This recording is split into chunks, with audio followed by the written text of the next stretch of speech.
नमस्कार साथियों, स्वागत है आपका साहित्य सगर में, जहां हम आपको ले चलते हैं हिंदी साहित्य की अमूल्य धरोहरों की ओर।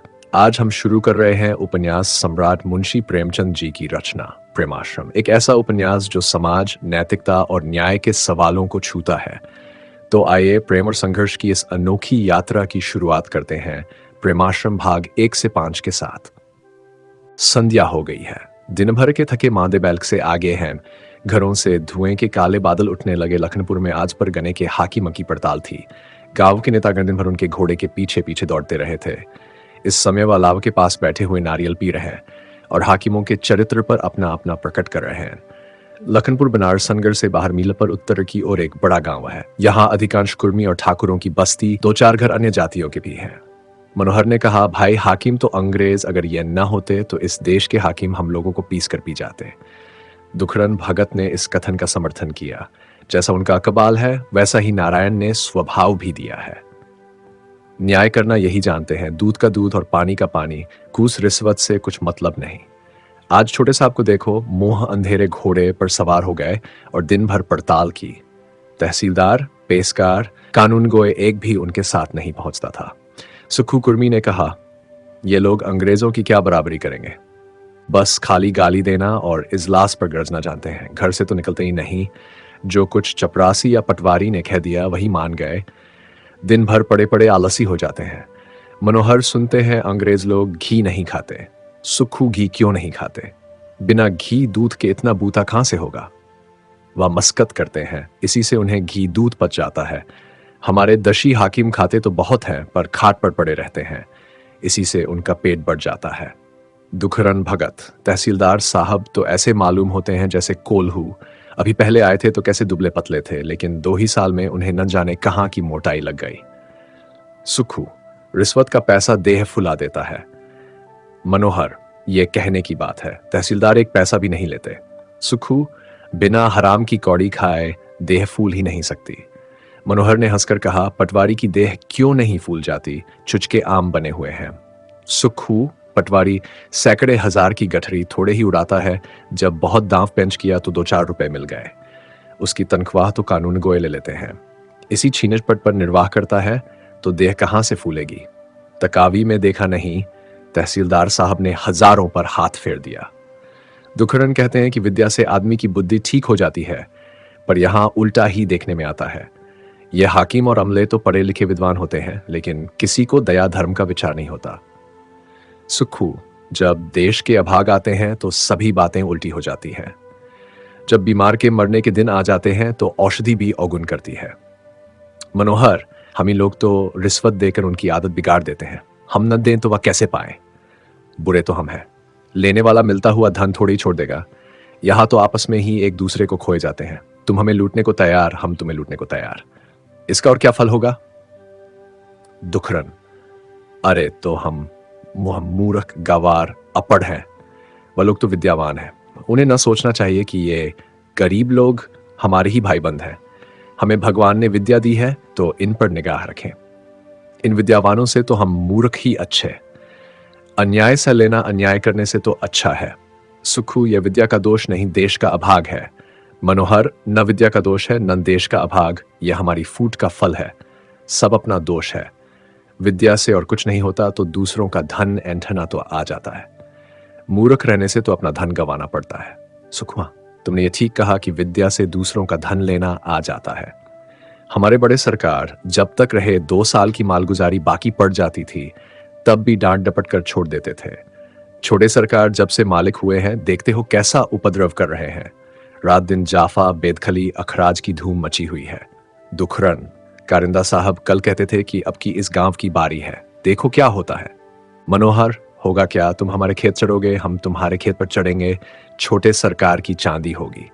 सरकार की आंखें तो तब खुलती जब कोई किसी के खेत पर दामन लगाता, सब कॉल कर लेते। लेकिन ये कहां होने वाला है? सबसे पहले सुखू महतो दौड़ेंगे। सुखू, कौन कहे कि मनोहर न दौड़ेंगे? मनोहर, मुझसे चाहे गंगाजली उठवा लो, मैं खेत पर न जाऊंगा कैसे? कुछ घर में पूंजी भी तो हो। अभी रब्बी में महीनों की देर है और घर अनाज का दाना नहीं है। गुड़ 100 रुपये से कुछ ऊपर ही हुआ है, लेकिन बैल बैठाऊं हो गया है। 150 लगेंगे तब कहीं एक बैल आएगा। दुखरन क्या जाने क्या हो गया कि अब खेती में बरक्कत ही नहीं रही। 5 बीघे रब्बी बोई थी, लेकिन 10 मन की भी आशा नहीं है। और गुड़ का तो तुम जानते ही हो जो हाल हुआ है। कोल्हाड़े में ही विशेषर साह ने तौल लिया। बाल बच्चों के लिए शीरा तक न बचा। देखें भगवान कैसे पार लगाते हैं। अभी यही बातें हो रही थी कि गिरवर महाराज आते हुए दिखाई दिए। लंबा डील था, भरी हुआ बदन, तनी हुई छाती, सिर पर एक पगड़ी, बदन पर एक चुस्त मिर्जई, मोटा सा लट कंधे पर रखे हुए थे। उन्हें देखते ही सब लोग माचों से उतरकर जमीन पर बैठ गए। ये महाशय जमींदार के चपरासी थे। जबान से सबके दोस्त, दिल से सबके दुश्मन थे। जमींदार के सामने जमींदार की सी कहते थे, असामियों के सामने असमियों की सी। इसलिए उनके पीठ पीछे लोग चाहे उनकी कितनी ही बुराइयां करें, मुंह पर कोई कुछ न कहता था। सुखू ने पूछा, कहो महाराज किधर से?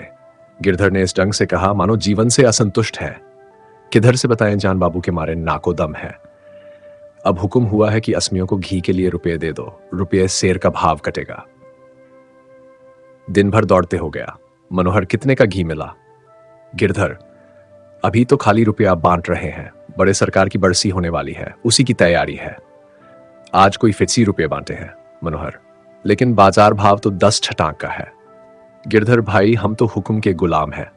बाजार में छटाक भर बिके, हमको तो सेर भर लेने का हुक्म है। इस गांव में भी 80 रुपये देने हैं। बोलो सुखू महतो कि ना लेते हो? सुखू ने सिर नीचा करके कहा, जितना चाहे दे दो, तुम्हारी जमीन में बसे हुए हैं, भाग के कहाँ जाएंगे? गिरधर, तुम बड़े असामी हो। भला 10 रुपये तो लो और दुखरन भगत तुम्हें कितना दे? दुखरन, हमें भी 5 रुपये दे दो। मनोहर, मेरे घर तो एक ही भैंस लगती है, उसका दूध बाल बच्चों में उठ जाता है, घी होता ही नहीं। अगर गांव में कोई कह दे कि मैंने 1 पैसे का भी घी बेचा है तो 80 रुपये लेने पर तैयार हूं। गिरधर, अरे क्या 5 रुपये भी न लोगे? भला भगत के बराबर तो हो जाओ। मनोहर, भगत के घर में भैंस लगती है, घी बिकता है, वह जितना चाहे ले ले। मैं रुपये ले लूं तो मुझे बाजार में 10 छटाक को मोल लेकर देना पड़ेगा। गिरधर, जो चाहो करो, पर सरकार का हुक्म तो मानना ही पड़ेगा। लालगंज में 30 रुपये दे आया हूं, वहां गांव में एक भैंस भी नहीं है, लोग बाजार से ही लेकर देंगे। पड़ाव में 30 रुपये दिए हैं, वहां भी जानते हो किसी के भैंस नहीं है। मनोहर, भैंस न होगी तो 5 रुपये होंगे, यहां तो गांठ में कौड़ी भी नहीं है। गिरधर, जब जमींदार की जमीन जोतते हो तो उसके हुक्म के बाहर नहीं जा सकते। मनोहर, जमीन कोई खैरात जोतते हैं, उसका लगान देते हैं, एक किस्त भी बाकी पड़ जाए तो नालिश होती है। गिरधर, मनोहर, घी तो तुम दोगे दौड़ते हुए, पर 4 बातें सुनकर। जमींदार के गांव में रहकर उससे हेकड़ी नहीं चल सकती। अभी कारिंदा साहब बुलाएंगे तो रुपये भी दोगे, हाथ पैर भी पड़ोगे। मैं सीधे कहता हूं तो तेवर बदलते हो। मनोहर ने गर्म होकर कहा, कारिंदा कोई काटू है ना, जमींदार कोई हौवा है, यहां कोई दबेल नहीं है। जब कौड़ी कौड़ी लगान चुकाते हैं तो धौंस क्यों सहे? गिरधर, सरकार को अभी जानते नहीं हो, बड़े सरकार का जमाना अब नहीं है, इनके चंगुल में एक बार आ जाओगे तो निकलते न बनेगा। मनोहर ने क्रोधाग्नि और भी प्रचंड हुई, बोला, अच्छा जाओ, तोप पर उड़वा देना। गिरधर महाराज उठ खड़े हुए। सुखू और दुखरन ने अब मनोहर के साथ बैठना उचित न समझा, वह भी गिरधर के साथ चले गए। मनोहर ने इन दोनों आदमियों को तीव्र दृष्टि से देखा और नारियल पीने लगा। लखनपुर के जमींदारों का मकान काशी में औरंगाबाद के निकट था। मकान के 2 खंड आमने सामने बने हुए थे। एक जनाना मकान था, दूसरी मर्दानी बैठक। दोनों खंडों के बीच की जमीन बेलबूटे से सजी हुई थी, दोनों ओर ऊंची दीवारें खींची हुई थी, लेकिन दोनों ही खंड जगह जगह टूट फूट गए थे। कहीं कोई कड़ी टूट गई थी और उसे थूनियों के सहारे रोका गया था, कहीं दीवार फट गई थी और कहीं छत धंस पड़ी थी, एक वृद्ध रोगी की तरह जो लाठी के सहारे चलता हो। किसी समय यह परिवार नगर में बहुत प्रतिष्ठित था, किंतु ऐश्वर्य के अभिमान और कुल मर्यादा पालन ने उसे धीरे धीरे इतना गिरा दिया कि अब मोहल्ले का बनिया पैसे धेले की चीज भी उनके नाम पर उधार न देता था।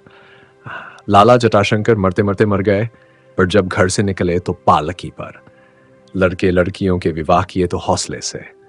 कोई उत्सव आता तो हृदय सरिता की भांति उमड़ाता था, कोई मेहमान आ जाता तो उसे सर आंखों पर बैठाते, साधु सत्कार और अतिथि सेवा में उन्हें हार्दिक आनंद होता था। इसी मर्यादा रक्षा में जायदाद का बड़ा भाग बिक गया, कुछ रहन हो गया और अब लखनपुर के सिवाचार और छोटे छोटे गांव रह गए थे जिनसे कोई 4,000 वार्षिक लाभ होता था। लाला टाशंकर के एक छोटे भाई थे, उनका नाम प्रभाशंकर था और सफेद के मालिक थे। बड़े लाला साहब को अपनी भागवत और गीता से परमानुराग था। घर का प्रबंध छोटे भाई के हाथों में था। दोनों भाइयों में इतना प्रेम था कि वे बीच में भी कटुवाक्यों की नौबत न आई थी। स्त्रियों में तू मैं होती थी, किंतु भाइयों पर इसका असर न पड़ता था। प्रभाशंकर स्वयं कितना ही कष्ट उठाएं, अपने भाई से कभी भूलकर शिकायत न करते थे। जटाशंकर भी उनके किसी काम में हस्तक्षेप न करते थे। लाला जटाशंकर का 1 साल पूर्व देहांत हो गया था। उनकी स्त्री उनके पहले ही मर चुकी थी। उनके 2 पुत्र थे, प्रेमशंकर और जानशंकर। दोनों के विवाह हो चुके थे। प्रेमशंकर 4-5 वर्षों से लापता थे। उनकी पत्नी श्रद्धा घर में पड़ी उनके नाम को रोया करती थी। जानशंकर ने गत वर्ष भी एक ही उपाधि प्राप्त की थी और इस हारमोनियम बजाने में मगन रहते थे। उनके एक पुत्र था, मायाशंकर। लाला प्रभाशंकर की स्त्री जीवित थी। उनके 3 बेटे और 2 बेटियां। बड़े बेटे दयाशंकर सब इंस्पेक्टर थे। विवाह हो चुका था। बाकी दोनों लड़के अभी मदरसे में अंग्रेजी पढ़ते थे। दोनों पुत्रियां भी कुंवारी थीं। प्रेमशंकर ने बीए की डिग्री लेने के बाद अमेरिका जाकर आगे पढ़ने की इच्छा की थी, पर जब अपने चाचा को इसका विरोध करते देखा तो एक दिन चुपके से भाग निकले। घर वालों से पत्र व्यवहार करना भी बंद कर दिया। उनके पीछे जानशंकर ने बाप और चाचा से लड़ाई ठानी। उनकी फजूल खर्चियों की आलोचना किया करते। कहते, क्या आप हमारे लिए कुछ भी नहीं छोड़ जाएंगे? क्या आपकी ये इच्छा है कि हम रोटियों को मोहताज हो जाएं? किंतु इसका जवाब नहीं मिलता। भाई, हम लोग तो जिस प्रकार अब तक निभाते आए हैं उसी प्रकार निभाएंगे। यदि तुम इससे उत्तम प्रबंध कर सकते हो तो करो, जरा हम भी देखें। ज्ञानशंकर उस समय कॉलेज में थे। ये चुनौती सुनकर चुप हो जाते थे, पर जब से वह डिग्री लेकर आए थे और इधर उनके पिता का देहांत हो चुका था, घर के प्रबंध में संशोधन करने का यत्न शुरू किया था, जिसका फल यह हुआ था कि उस मेल मिलाप में बहुत कुछ अंतर पड़ चुका था जो पिछले 60 वर्षों से चला आता था। नन चाचा का प्रबंध भतीजे को पसंद था, नम भतीजे का चाचा को। आए दिन शाब्दिक संग्राम होते रहते।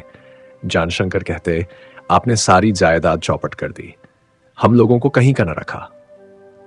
सारा जीवन खाट पर पड़े पड़े पूर्वजों की कमाई खाने में काट दिया। मर्यादा रक्षा की तारीफ तो तब थी जब अपने बाहुबल से कुछ करते या जायदाद को बचाकर करते। घर बेचकर तमाशा देखना और कौन सा मुश्किल काम है। लाला प्रभाशंकर यह कटु वाक्य सुनकर अपने भाई को याद करते और उनका नाम लेकर रोने लगते। ये चोटें उनसे सही न जाती थीं।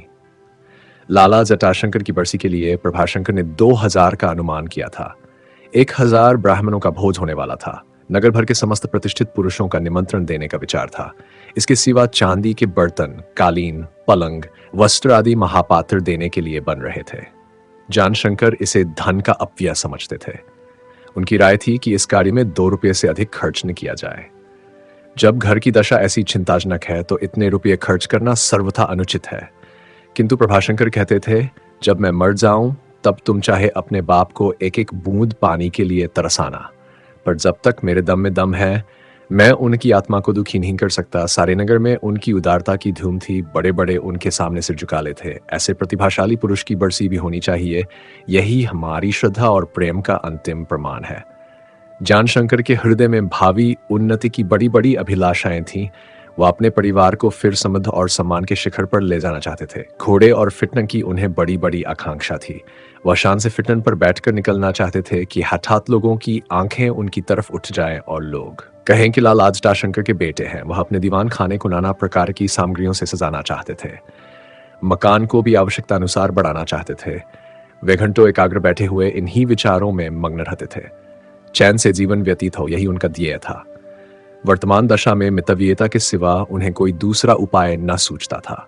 कोई छोटी मोटी नौकरी करने में वह अपमान समझते थे। वकालत से उन्हें अरुचि थी और उच्चाधिकारों का द्वार उनके लिए बंद था। उनका घराना शहर में चाहे कितना ही सम्मान, पर प्रदेश विधाताओं की दृष्टि में उसे वह और प्राप्त न था जो उच्चाधिकार सिद्धि का अनुष्ठान है। विरक्ति थे। लॉर्ड प्रभाशंकर के वल जिलाधीशों की कृपा दृष्टि को अपने लिए काफी समझते थे। इसका फल जो कुछ हो सकता था वह उन्हें मिल चुका था। उनके बड़े बेटे दयाशंकर सब इंस्पेक्टर हो गए थे। जानशंकर कभी कभी इस अकर्मण्यता के लिए अपने चाचा से उलझा कर थे। आपने अपना सारा जीवन नष्ट कर दिया, लाखों की जायदाद भोग विलास में उड़ा दी, सदा आतिथ्य सत्कार और मर्यादा रक्षा पर जान देते रहे। अगर इस उत्साह का एक अंश भी अधिकारी वर्ग के सेवा सत्कार में समर्पण थे तो आज मैं डिप्टी कलेक्टर होता। खाने वाले खा खा कर चल दिए, अब उन्हें याद भी नहीं रहा कि आपने कभी उन्हें खिलाया नहीं। खस्ता कचौड़ियाँ और सोने के पत्थर लगे हुए पान के बीड़े खिलाने से परिवार की उन्नति नहीं होती, इसके और ही रास्ते हैं। बेचारे प्रभाशंकर ये तिरस्कार सुनकर व्यथित होते और कहते, बेटा ऐसी ऐसी बातें करके हमें जलाओ। तुम फिटना और घोड़ा, कुर्सी और मेज, आईने और तस्वीरों पर जान देते हो। तुम चाहते हो कि हम अच्छे से अच्छा खाएं, अच्छे से अच्छा पहने, लेकिन खाने पहनने से दूसरों को क्या सुख होगा? तुम्हारे धन और संपत्ति से दूसरे क्या लाभ उठाएंगे? हमने भोग विलास में जीवन नहीं बिताया, वह कुल मर्यादा की रक्षा थी। विलासिता यह है जिसके पीछे तुम उन्मत्त हो। हमने जो कुछ किया नाम के लिए किया। घर में उपवास हो गया है, लेकिन जब कोई मेहमान आ गया तो उसे सिर और आंखों पर लेते थे। तुमको बस अपना पेट भरने की, अपने शौक की, अपने विलास की धन है या जायदाद दबनाने के नहीं बिगाड़ने के लक्षण हैं। अंतर इतना ही है कि हमने दूसरों के लिए बिगाड़ा, तुम अपने लिए बिगाड़ोगे। मुसीबत यह थी कि स्त्री इन विचारों में अपने पति से सहमत न थी। उसके विचार बहुत कुछ विचार लाला प्रभाशंकर से मिलते थे। उसे परमार्थ पर स्वार्थ से अधिक श्रद्धा थी। बाबू जानशंकर को अपने चाचा से वाद विवाद करते देखकर खेद होता था और अक्सर मिलने पर वह उन्हें समझाने की चेष्टा करती थी, पर जानशंकर उसे झिड़क दिया करते। वह इतने शिक्षित होकर भी स्त्री का आदर उससे अधिक न करते थे जितना अपने पैर के जूतों का।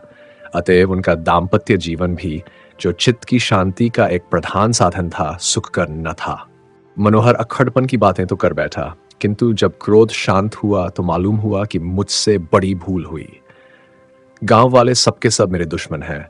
वह इस समय चौपाल में बैठे मेरी निंदा कर रहे होंगे।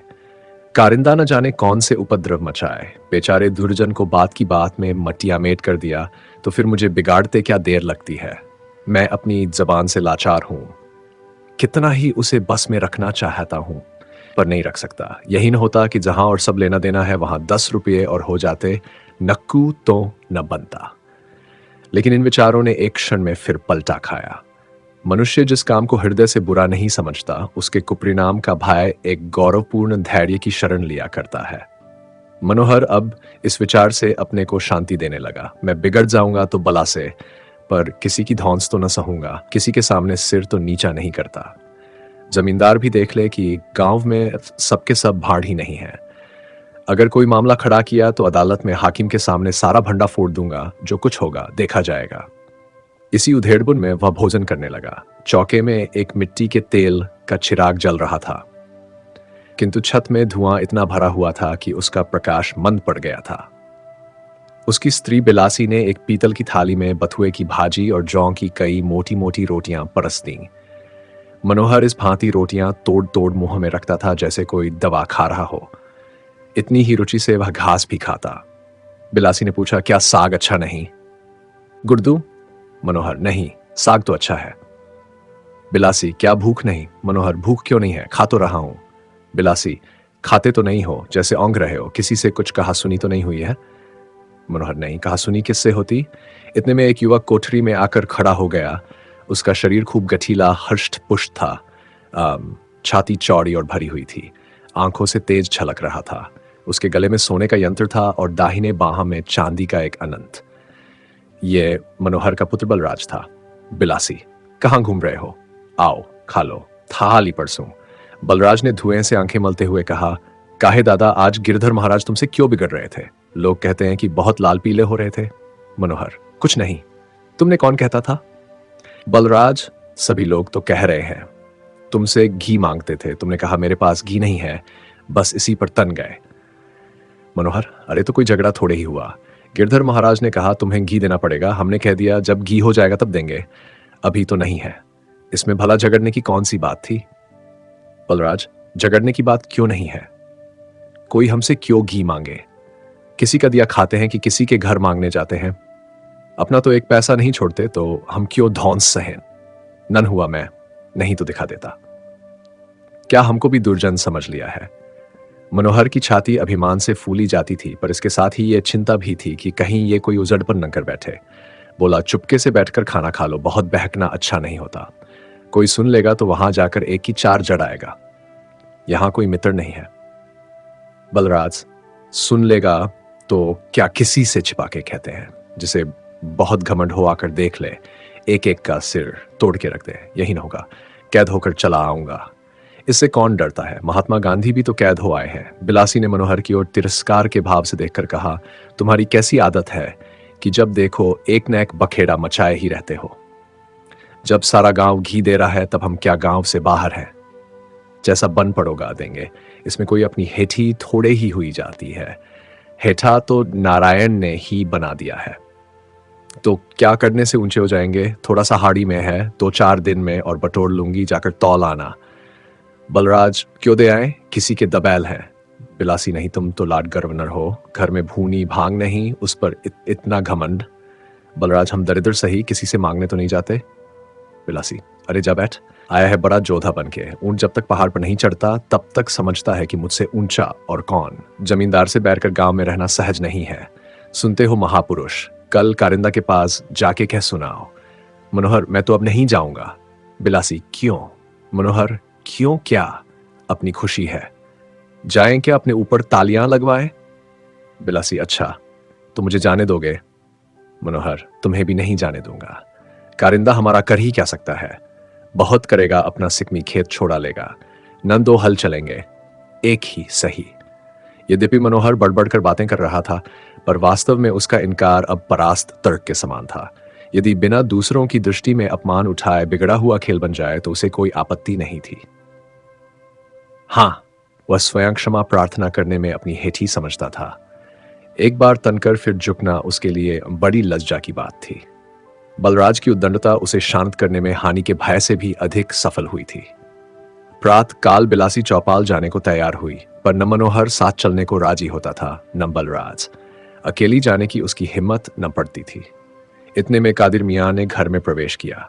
बूढ़ा आदमी थे, ठिंगना डील, लंबी दाढ़ी, घुटने के ऊपर तक धोती, एक गाड़े की मिर्जई पहने हुए थे।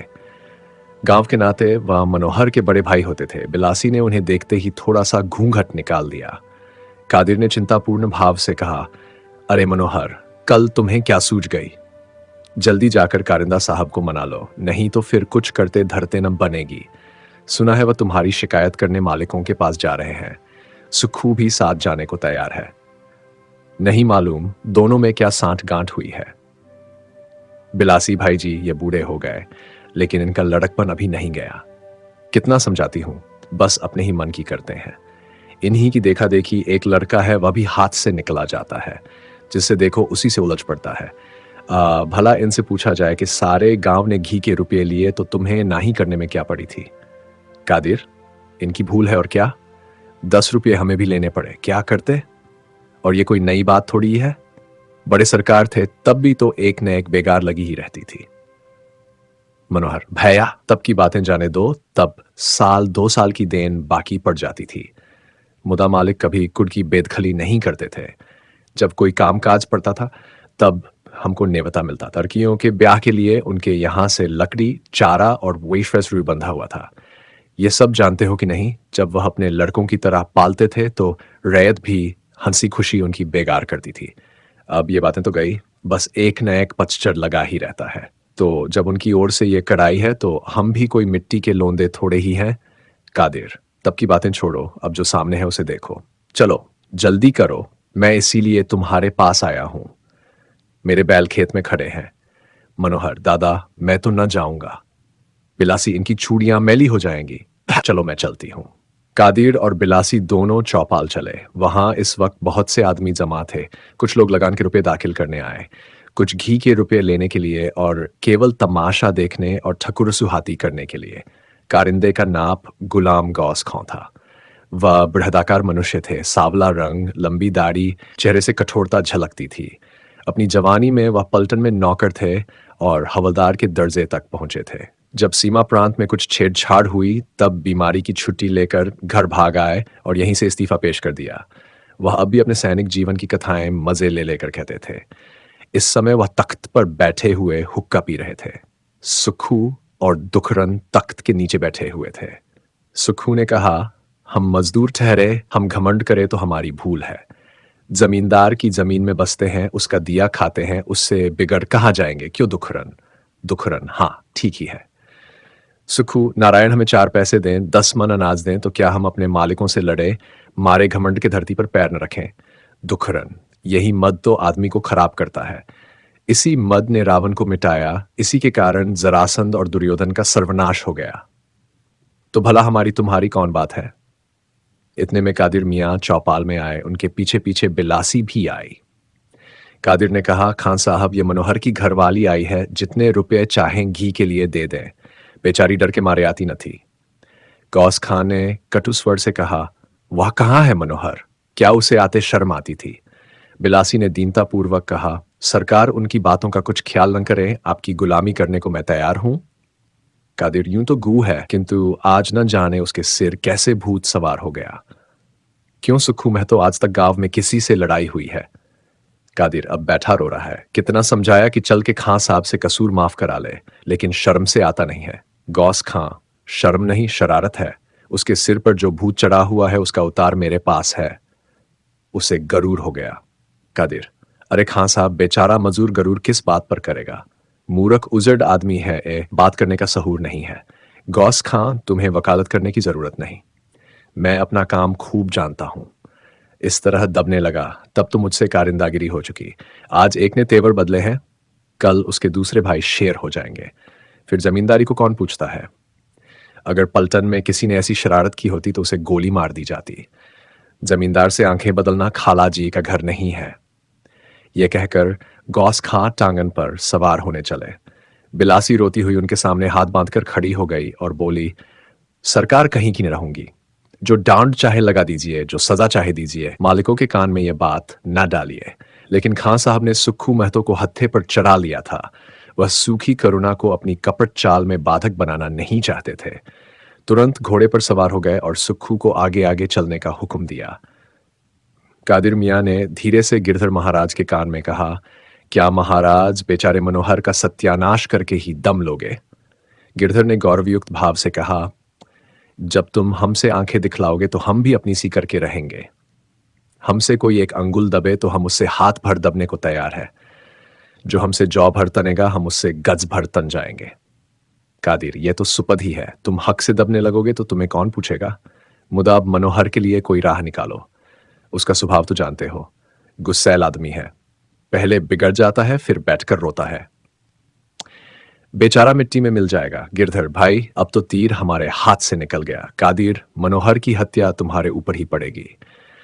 गिरधर, एक उपाय मेरी समझ में आता है। जाकर मनोहर से कह दो कि मालिक के पास जाकर हाथ पैर पड़े, वहां मैं भी कुछ कह सुन दूंगा। तुम लोगों के साथ नेकी करने का जी तो नहीं चाहता। काम पड़ने पर घिघियाते हो। काम निकल गया तो सीधे, ताकतें भी नहीं। लेकिन अपनी अपनी करनी अपने साथ है, जाकर उसे भेज दो। कादिर और बिलासी मनोहर के पास गए।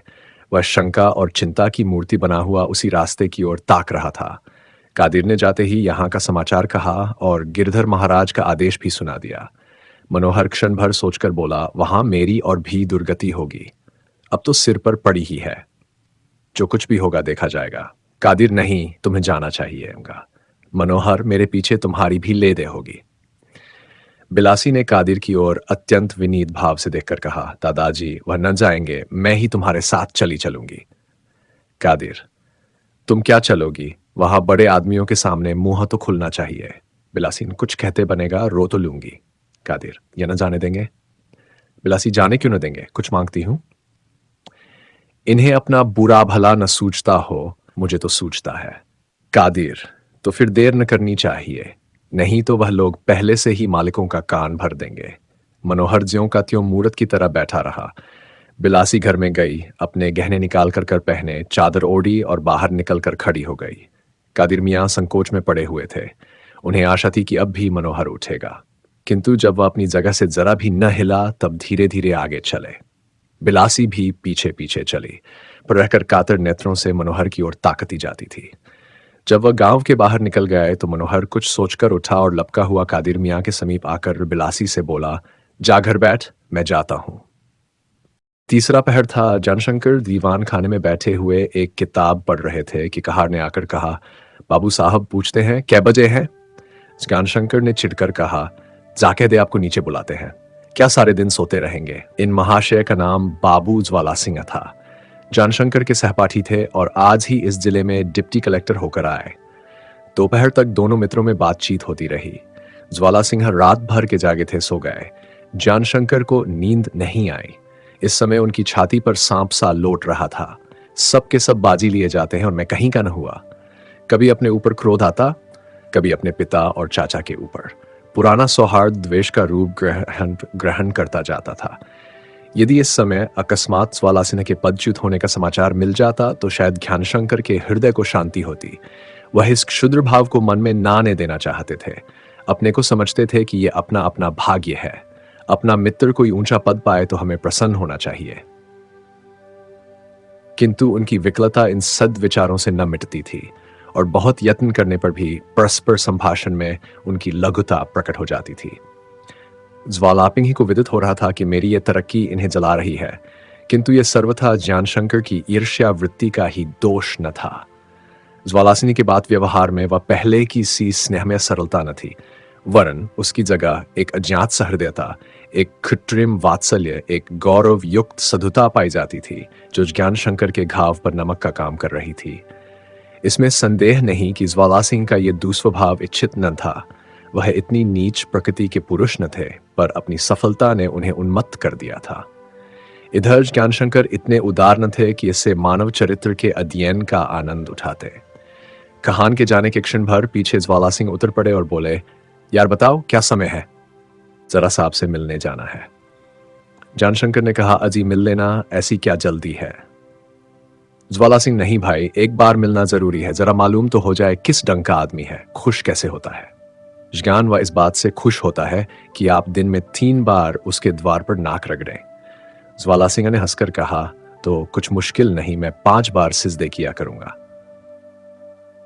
जान, और वह इस बात से खुश होता है कि आप कायदे कानून को तिलांजलि दीजिए, केवल उसकी इच्छा को कानून समझिए। ज्वाला सिंह, ऐसा ही करूंगा। जान, इनकम टैक्स बढ़ाना पड़ेगा।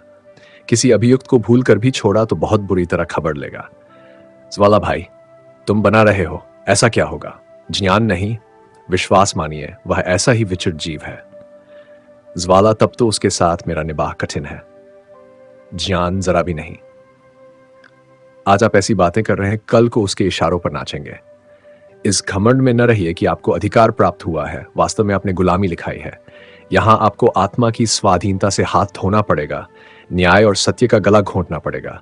यही आपकी उन्नति और सम्मान के साधन है। मैं तो ऐसे अधिकार पर लात मारता हूं। यहां तो अल्लाह ताला भी आसमान से उतर आए और अन्याय करने को कहे तो उनका हुक्म न मानो। ज्वाला सिंह समझ गए कि ये जले हुए दिल के फफोले हैं। बोले, अभी ऐसी दूर की ले रहे हो, कल को नामजद हो जाओ तो ये बातें भूल जाए। जानशंकर, हाँ बहुत संभव है, क्योंकि मैं भी तो मनुष्य हूं व्रत, लेकिन संयोग से मेरे इस परीक्षा में पढ़ने की कोई संभावना नहीं है, और हो भी तो मैं आत्मा की रक्षा करना सर्वोपरि समझूंगा। ज्वाला सिंह गर्म होकर बोले, आपको यह अनुभव करने का क्या अधिकार है कि और लोग अपनी आत्मा का आपसे कम आदर करते हैं? मेरा विचार तो यह है कि संसार में रहकर मनुष्य आत्मा की जितनी रक्षा कर सकता है, उससे अधिकार उसे वंचित नहीं कर सकता। अगर आप समझते हो कि वकालत या डॉक्टरी विशेष रूप से आत्मरक्षा के अनुकूल है, तो आपकी भूल है। मेरे चाचा साहब वकील हैं, बड़े भाई साहब डॉक्टरी करते हैं, पर वह लोग केवल धन कमाने की मशीनें हैं। मैंने उन्हें कभी असद सद के झगड़े में पड़ते हुए नहीं पाया। जानशंकर, वह चाहे तो आत्मा की रक्षा कर सकते हैं। ज्वाला सिंह, बस उतनी ही जितनी कि एक सरकारी नौकर कर सकता है। वकील को ही ले लीजिए। यदि विवेक की रक्षा करे तो रोटियां चाहे भले खाए, समृद्धशाली नहीं हो सकता। अपने पेशे में उन्नति करने के लिए उसे अधिकारियों का कृपा पात्र बनना परमावश्यक है, और डॉक्टरों का तो जीवन ही रईसों की कृपा पर निर्भर है। गरीबों से उन्हें क्या मिलेगा? द्वार पर सैकड़ों गरीब रोगी खड़े रहते हैं, लेकिन जहां किसी रईस का आदमी पहुंचा, वह उनको छोड़कर फिटन पर सवार हो जाते हैं।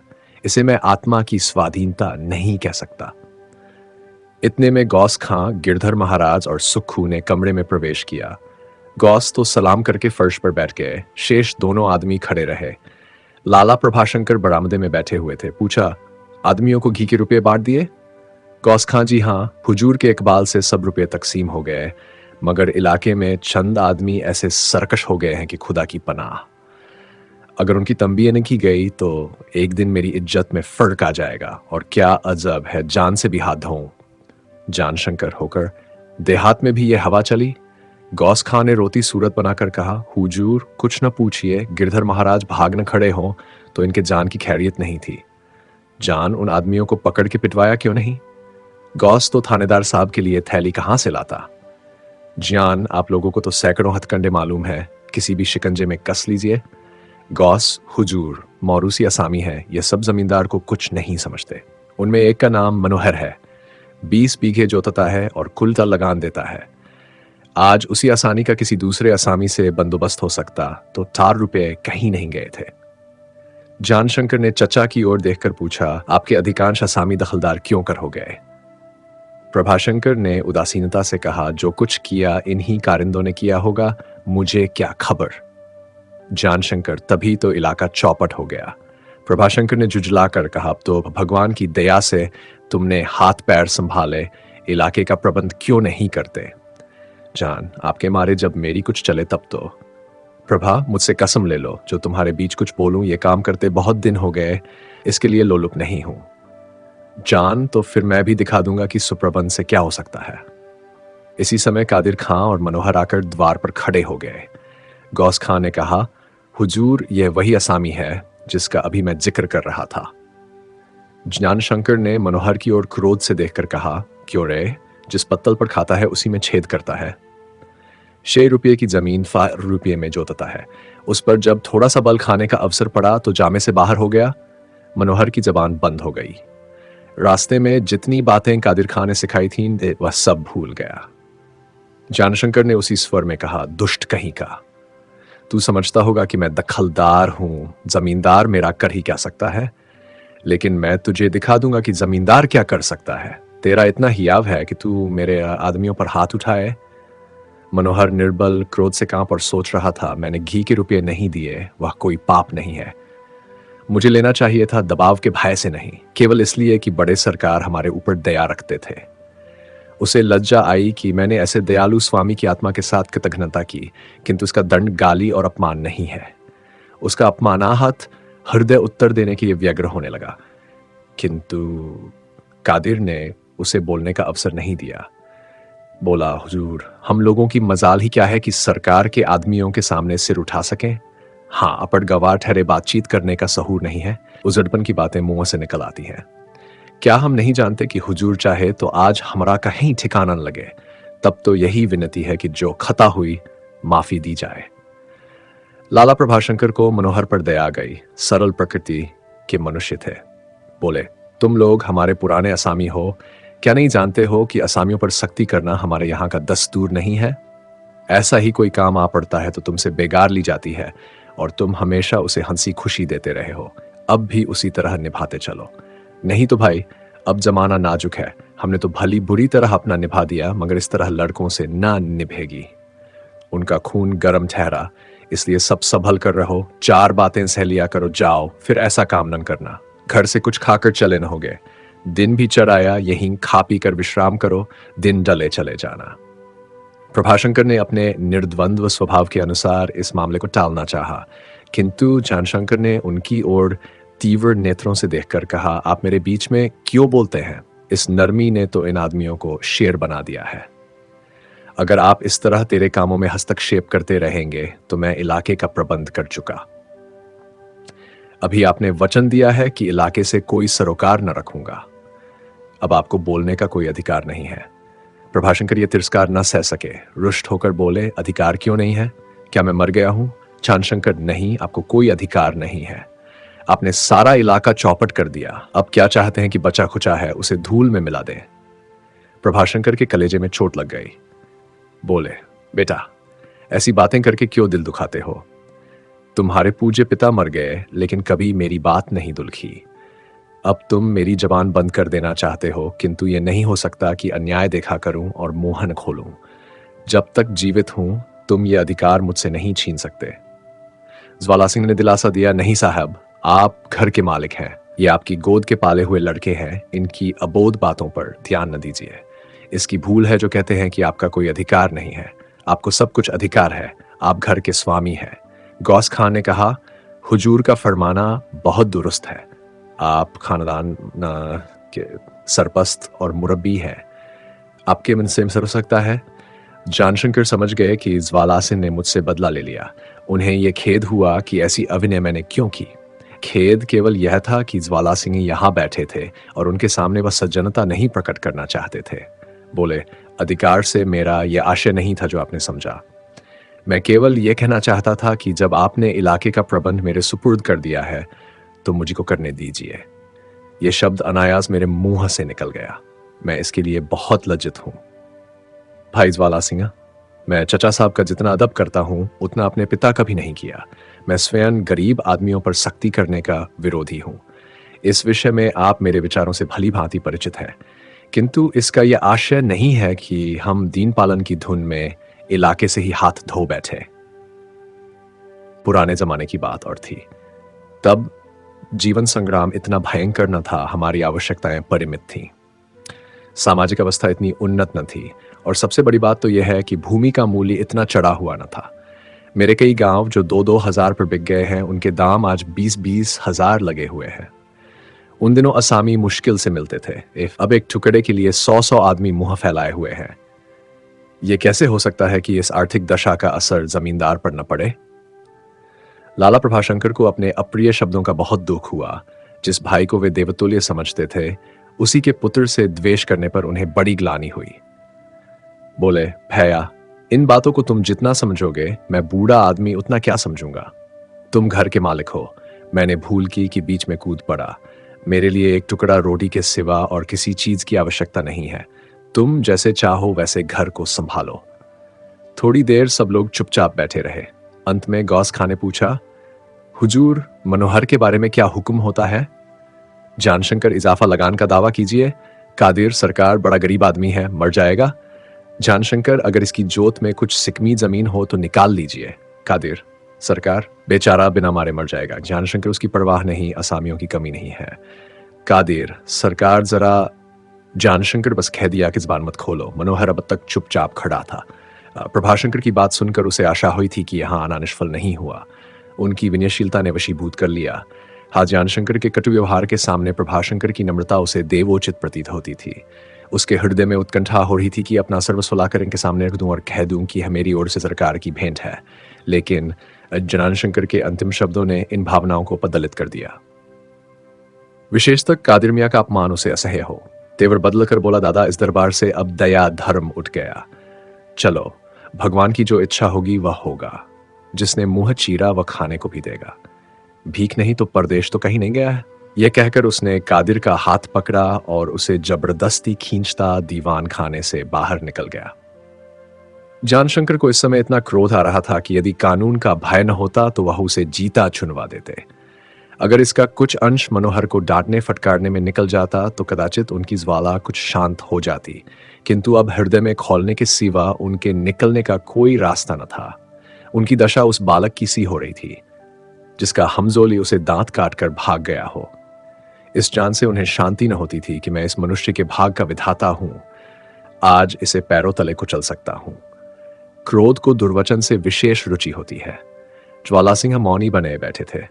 उन्हें आश्चर्य हो रहा था कि जानशंकर में इतनी दयाहीन स्वार्थपरता कहां से आ गई। अभी क्षण भर पहले ये महाशय न्याय और लोक सेवा का कैसा महत्वपूर्ण वर्णन कर रहे थे, इतनी ही देर में ये कायापलट। विचार और व्यवहार में इतना अंतर। मनोहर चला गया तो जानशंकर से बोले, इजाफा लगान का दावा कीजिएगा तो क्या उसकी ओर से उज्रदारी न होगी? आप केवल एक असामी पर दावा नहीं कर सकते। जानशंकर, हाँ, ये आप ठीक कहते हैं। खां साहब, आप उन असामियों की एक सूची तैयार कीजिए जिन पर कायदे के अनुसार इजाफा हो सकता है। क्या हर्ज है, लगे हाथ सारे गांव पर दावा हो जाए। ज्वाला सिंह ने मनोहर की रक्षा के लिए शंका की थी। उसका यह विपरीत फल देखकर उन्हें फिर कुछ कहने का साहस न हुआ। उठकर ऊपर चले गए। 1 महीना बीत गया। गौस खान ने असामियों की सूची न तैयार की और न जानशंकर ने ही फिर ताकीद की। गौस खां के स्वहित और स्वामिहित में विरोध हो रहा था और जानशंकर सोच रहे थे कि जब इजाफे से सारे परिवार का लाभ होगा तो मुझको क्या पड़ी है कि बैठे बिठाए सिर दर्द मोल लूं। सैकड़ों गरीबों का गला तो मैं दबाऊं और चैन सारा घर करे। वह इस सारे अन्याय का लाभ अकेले ही उठाना चाहते थे और लोग भी शरीक हों। यह उन्हें स्वीकार नहीं था। अब उन्हें रात दिन यही दुश्चिंता रहती थी कि किसी तरह चच्चा साहब से अलग हो जाऊं। यह विचार सर्वथा उनके स्वार्थानुकूल था। उनके ऊपर केवल 3 प्राणियों के भरण पोषण का भार था, आप, सत्री और भावच। लड़का अभी दूध पीता था। इलाके की आमदनी का बड़ा भाग प्रभाशंकर के काम आता था। जिनके 3 पुत्र थे, 2 पुत्रियां, 1 बहू, 1 पोता और सत्री पुरुष आप। जानशंकर अपने पिता के परिवार पालन पर चुजलाया करते। आज से 3 साल पहले वह अलग हो गए होते तो आज हमारी दशा ऐसी खराब न होती। चचा के सिर जो पड़ती उसे झेलते, खाते, चाहे उपवास करते। हमसे तो कोई मतलब न रहता, बल्कि उस दशा में हम उनकी कुछ सहायता करते तो वो इसे उन समझते। नहीं तो आज झाड़ लीप कर हाथ काला करने के सिवा और क्या मिला। प्रभाशंकर दुनिया देखे हुए थे। भतीजे का यह भाव देखकर दबते थे, अनुचित बातें सुनकर भी अनसुनी कर जाते। दयाशंकर उनकी कुछ सहायता करने के बदले उल्टे उन्हीं के सामने हाथ फैलाते रहते थे। इसलिए दबकर रहने में ही उनका कल्याण शंकर दंभ और द्वेष के आवेग में बहने लगे। एक नौकर चचा का काम करता तो दूसरे को खाम खा अपने किसी न किसी काम में उलझा रखते। इसी फेर में पड़े रहते कि चचा के 8 प्राणियों पर जितना अव्यय होता है उतना मेरे 3 प्राणियों पर हो। भोजन करने जाते तो बहुत सा खानाज उठा करके छोड़ देते। इतने पर भी संतोष न हुआ तो 2 कुत्ते पाले, उन्हें साथ बैठा कर खिलाते। यहाँ तक कि प्रभाशंकर डॉक्टर के यहाँ से कोई दवा लाते तो आप उतने ही मूल्य की औषधि अवश्य लाते, चाहे उसे फेंकी क्यों न दे। इतने अन्याय पर भी चित्त को शांति न होती थी। चाहते थे कि महिलाओं में भी बमचक मचे। विद्या की शालीनता उन्हें नागवर मालूम होती। उसे समझाते कि तुम्हें अपने भले बुरे की जरा भी परवाह नहीं। मर्दों को इतना अवकाश कहाँ कि जरा जरा सी बात पर ध्यान रखें। यह स्त्रियों का खास काम है। यहां तक कि इसी कारण उन्हें घर में आग लगाने का दोष लगाया जाता है, किंतु तुम्हें किसी बात की सुधि ही नहीं रहती। आंखों से देखती हो कि घी घड़ा लुढ़का जाता है पर जबान नहीं हिलती। विद्यावती ये शिक्षा पाकर भी उसे ग्रहण न करती थी। इसी बीच में एक ऐसी घटना हो गई जिसने इस विरोधाग्नि को और भी भड़का दिया। दयाशंकर यूं तो पहले से ही अपने थाने में अंधेर मचाए हुए थे, लेकिन जब से ज्वाला सिंह उनके इलाके के मजिस्ट्रेट हो गए थे तब से तो वह पूरे बादशाह बन बैठे थे। उन्हें यह मालूम ही था कि डिप्टी साहब जानशंकर के मित्र हैं। इतना सहारा मिलजोल पैदा करने के लिए काफी था। कभी उनके पास चिड़िया भेजते, कभी मछलियां, कभी दूध घी। स्वयं उनसे मिलने जाते तो मित्रवत व्यवहार करते। इधर सम्मान बढ़ा तो भय कम हुआ, इलाके को लूटने लगे। ज्वालासन के पास शिकायतें पहुंची, लेकिन वह लिहाज के मारे न तो दयाशंकर से और न उनके घर वालों से ही इनकी चर्चा कर सके। लोगों ने जब देखा कि डिप्टी साहब भी हमारी फरियाद नहीं सुनते तो हार मानकर चुप हो बैठे। दयाशंकर और भी शेर हुए। पहले दांव घात देखकर हाथ चलाते थे, अब निशंक हो गए। यहां तक कि प्याला लबालब हो गया। इलाके में एक भारी डाका पड़ा। वह उसकी तहकीकात करने गए। एक जमींदार पर संदेह हुआ, तुरंत उसके घर की तलाशी लेनी शुरू की। चोरी का कुछ माल बरामद हो गया। फिर क्या था, उसी दम उसे हिरासत में ले लिया। जमींदार ने कुछ दे दिलाकर बला टाली, पर अभिमानी मनुष्य था, यह अपमान न सहा गया। उसने दूसरे दिन ज्वाला सिंह के इजलास में दारोगा साहब पर मुकदमा दायर कर दिया। इलाके में आग सुलग रही थी, हवा पाते ही भड़क उठी। चारों तरफ से झूठे सच्चे इस्तगासे होने लगे। अंत में ज्वाला सिंह को विवश होकर इन मामलों की छानबीन करनी पड़ी। सारा रहस्य खुल गया। उन्होंने पुलिस के अधिकारियों को रिपोर्ट की। दयाशंकर मुअत्तल हो गए। उन पर रिश्वत लेने और झूठे मुकदमे बनाने के अभियोग चलने लगे। पांसा पलट गया। उन्होंने जमींदार को हिरासत में लिया था, अब खुद हिरासत में आ गए। लाला प्रभाशंकर उद्योग से जमानत मंजूर हो गई, लेकिन अभियोग इतने सफरमान थे कि दयाशंकर के बचने की बहुत कम आशा थी। वह स्वयं निराश थे। सिट्टी पट्टी भूल गई, मानो किसी ने बुद्धि हर ली हो। जो जबान थाने की दीवारों को कंपित कर दिया करती थी, वह अब हिलती भी न थी। वह बुद्धि जो हवा में किले बनाती रहती, अब इस गुत्थी को भी न सुलझा सकती थी। कोई कुछ पूछता तो शून्य भाव से दीवार की ओर ताकने लगते। उन्हें खेद न था, लज्जा न थी, केवल विस्मय था कि मैं इस दलदल में कैसे फंस गया। वह मौन दशा में बैठे सोचा करते, मुझसे यह भूल हो गई, अमुक बात बिगड़ गई, नहीं तो कदापि नहीं फंसता। विपत्ति में भी जिस हृदय में सद्चान उत्पन्न हो वह सूखा वृक्ष है जो पानी पाकर पनपता नहीं बल्कि सड़ जाता है। जानशंकर इस दुर्वस्था में अपने संबंधियों की सहायता करना अपना धर्म समझते थे, किंतु इस विषय में उन्हें किसी से कुछ कहते हुए संकोच ही नहीं होता। वरन जब कोई दयाशंकर के व्यवहार की आलोचना करने लगता तब वह उसका प्रतिवाद करने के बदले उससे सहमत हो जाते थे। लाला प्रभाशंकर ने बेटे को बरी कराने के लिए कोई बात उठा नहीं रखी। वह रात दिन इसी चिंता में डूबे रहते थे। पुत्र प्रेम तो था ही, पर कदाचित उससे भी अधिक लोकनिंदा की लाज थी। जो घराना सारे शहर में सम्मानित हो, उसका यह पतन हृदय विदारक था। जब वह चारों तरफ से दौड़ धूप कर निराश हो गए, तब एक दिन ज्ञानशंकर से बोले, आज जरा ज्वाला सिन्हा के पास चले जाते, तुम्हारे मित्र हैं, शायद कुछ रियायत करें। ज्ञानशंकर ने विस्मित भाव से कहा, मेरा इस वक्त उनके पास जाना सर्वथा अनुचित है।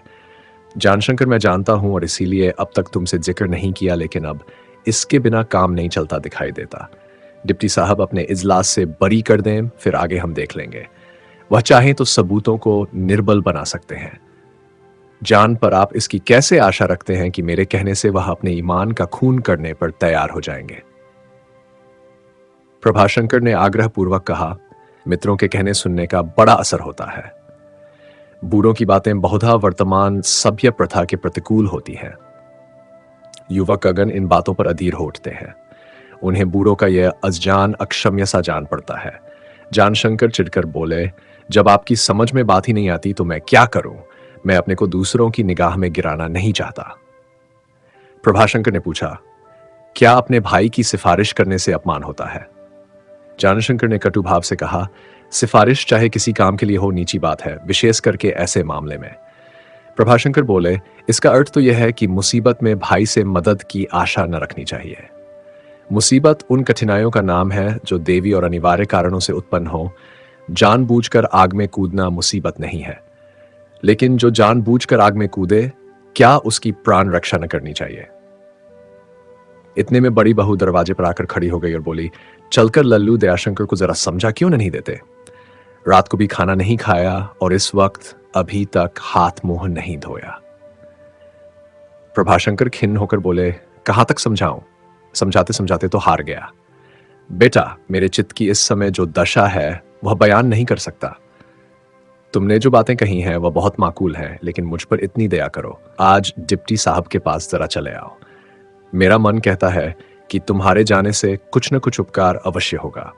जानशंकर बगलें झांक रहे थे कि बड़ी बहू बोल उठी, ये जा चुके।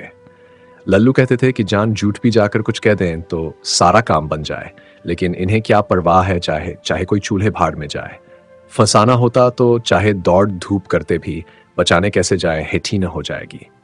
प्रभाशंकर ने तिरस्कार के भाव से कहा, क्या बेबात की बात कहती हो? अंदर जाकर बैठती क्यों नहीं? बड़ी बहू ने कुटिल नेत्रों से जानशंकर को देखते हुए कहा, मैं तो बलाक बात कहती हूं, किसी को भला लगे या बुरा। जो बात इनके मन में है वह मेरी आंखों के सामने है। जानशंकर मर्माहत होकर बोले, चाचा साहब, आप सुनते हैं इनकी बातें, ये मुझे इतना नीच समझती हैं। बड़ी बहू ने मुंह बनाकर कहा, यह क्या सुनेंगे, कान भी हों? सारी उम्र गुलामी करते कटी, अभी वही आदत पड़ी हुई है। तुम्हारा हाल मैं जानती हूं। प्रभाशंकर ने व्यथित होकर कहा, ईश्वर के लिए चुप रहो। बड़ी बहू त्योरिया चढ़ाकर बोली, चुप क्यों रहूं? किसी का डर है? यहां तो जान पर बनी हुई है और यह अपने घमंड में भूले हुए हैं। ऐसे आदमी का तो मुंह देखना पाप है। प्रभाशंकर ने भतीजे की ओर दीनता से देखकर कहा, बेटा, ये इस समय आपे में नहीं है, इनकी बातों का बुरा मत मानना। लेकिन जानशंकर ने ये बातें न सुनी। चाची के कठोर वाक्य उनके हृदय को मथ रहे थे। बोले, तो मैं आप लोगों के साथ रहकर कौन सा स्वर्ग का सुख भोग रही हूं? बड़ी बहू, जो अभिलाषा मन में हो वह निकाल डालो। जब अपनापन ही नहीं तो एक घर में रहने से थोड़ी एक हो जाएंगे।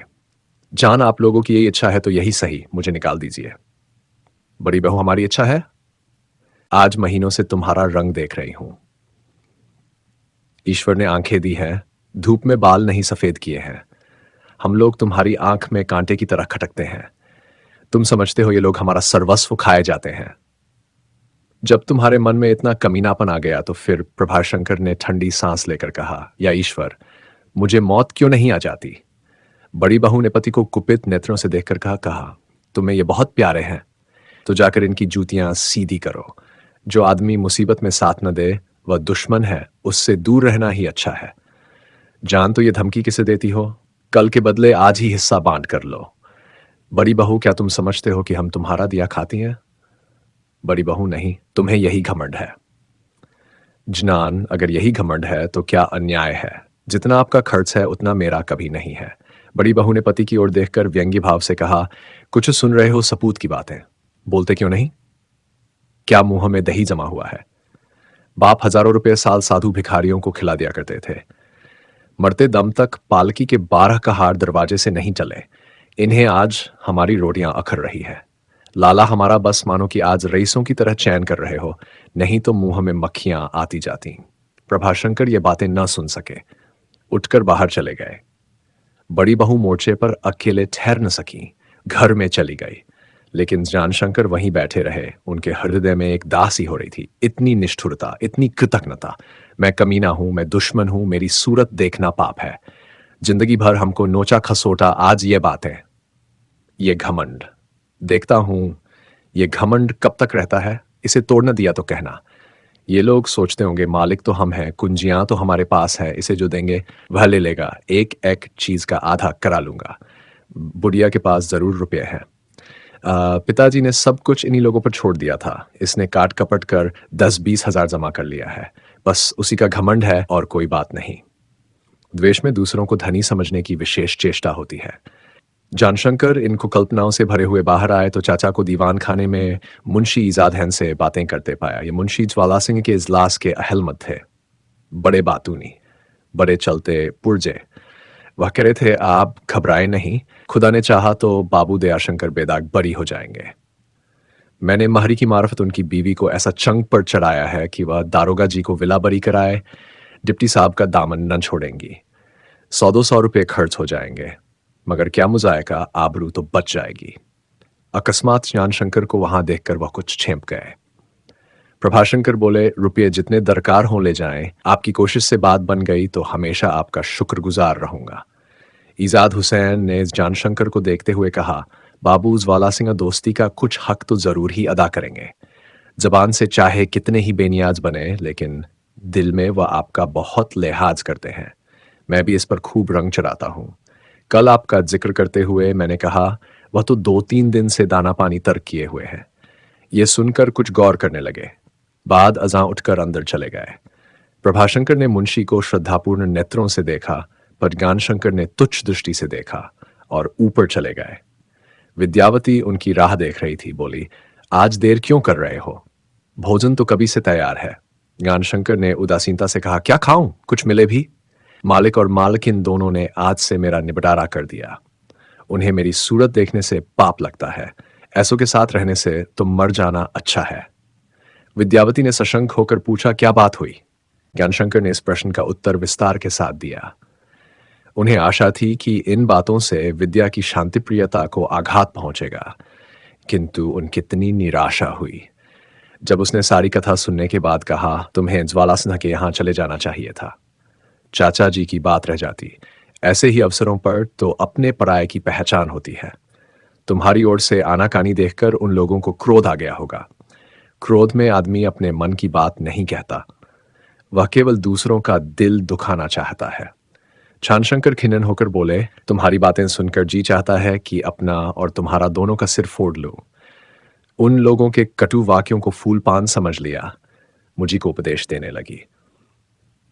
मुझे तो ये लज्जा आ रही है कि इस गुर्गे ईजाद हुसैन ने मेरी तरफ से जाने क्या रद्दे जमाए होंगे और तुम मुझे सिफारिश करने की शिक्षा देती हो। मैं ज्वाला सिन्हा को जो जता देना चाहता हूं कि इस विषय में सर्वथा स्वतंत्र हूं।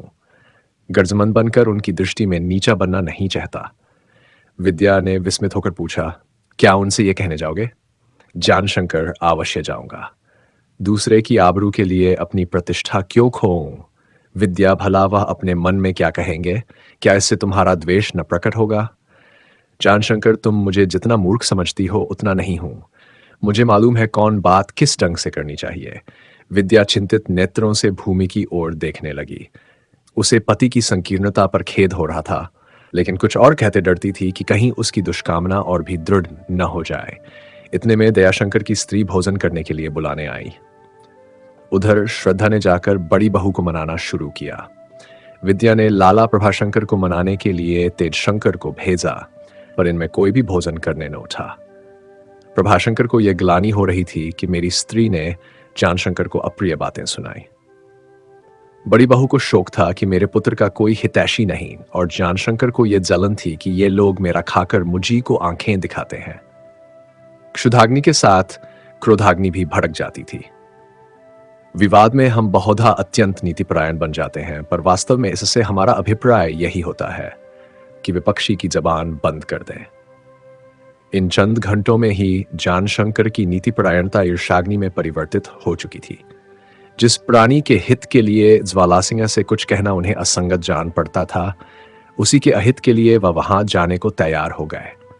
उन्होंने इस प्रसंग में सारी बातें मन में निश्चित कर ली थीं। इस प्रश्न को ऐसी कुशलता से उठाना चाहते थे कि नियत का पर्दा न खुलने पाए। दूसरे दिन प्रातःकाल ज्यों ही 9 बजे जानशंकर ने पैरगाड़ी संभाली और घर से निकले। द्वार पर लाला प्रभाशंकर अपने दोनों पुत्रों के साथ टहल रहे थे। जानशंकर ने मन में कहा, बुढ़ा 60 वर्ष का हो गया है, पर अभी तक वही जवानी की ऐंठ है। कैसा अकड़ कर चलता है। अब देखता हूं मिश्री और मक्खन कहाँ मिलता है। लौंडे मेरी ओर कैसे घूर रहे हैं, मानो निगल जाएंगे। वर्षा का आगमन हो चुका था। खटा उमड़ी हुई थी, मानो समुद्र आकाश पर चढ़ गया हो। सड़कों पर इतना कीचड़ था कि ज्ञानशंकर की पैरगाड़ी मुश्किल से निकल सकी। छींटों से कपड़े खराब हो गए। उन्हें म्यूनिसिपैलिटी के सदस्यों पर क्रोध आ रहा था कि सब के सब स्वार्थी खुशामदी और उचक्के हैं। चुनाव के समय भिखारियों की तरह द्वार द्वार घूमते फिरते हैं, लेकिन मेंबर होते ही राजा बन बैठते हैं। उस कठिन तपस्या का फल ये निर्वाण पद प्राप्त हो जाता है।